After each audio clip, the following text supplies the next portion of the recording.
and shooting at them. We've got Quentin Caldwell. He's a witness to what happened, joining us by phone. Quentin, thanks for talking with me. We appreciate it. Tell me where you were in this movie theater complex. It's 16 screens.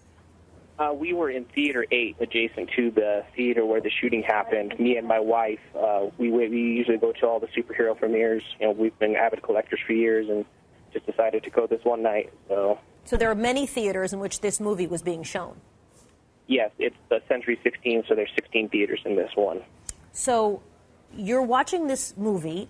How many minutes were you in before you noticed something going very wrong? I'd say we were about 15 minutes in, and there was a chase scene where there was gunfire on screen.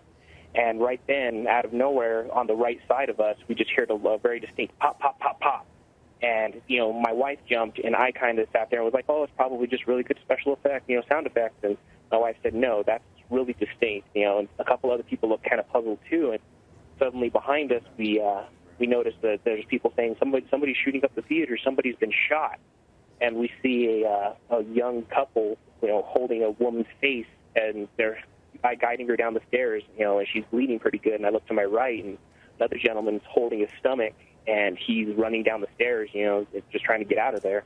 So you're in theater number 8. We're told that the shooting was taking place in theater number 9, but somehow the bullets were going through the walls into your theater.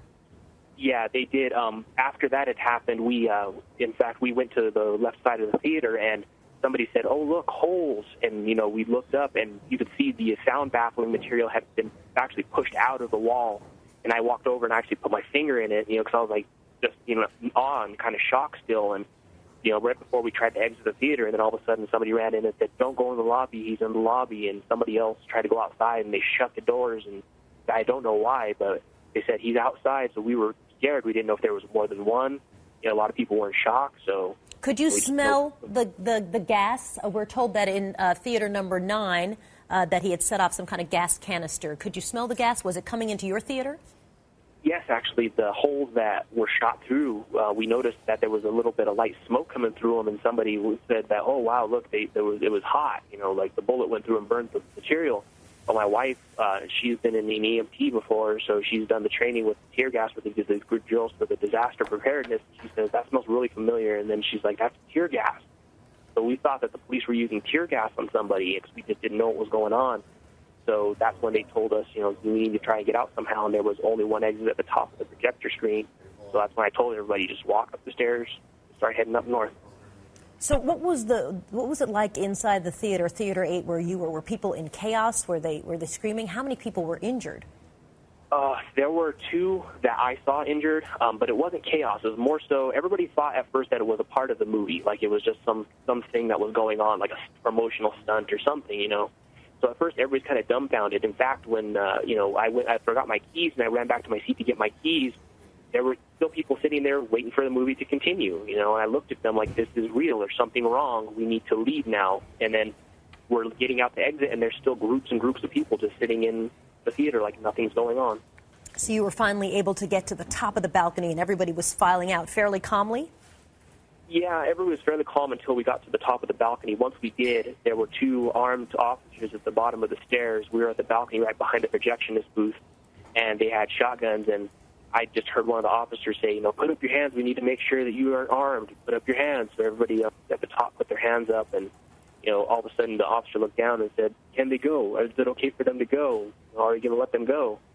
So a female officer said, run, and everybody starts running, but they still have a very, almost like a jovial, like, this is a joke, this can't really be happening. So people are kind of prairie dogging, you know, sticking their head up, looking around, and me and my wife know there's something not wrong right here, something's wrong. So we're smacking people on the head, get down and run, listen.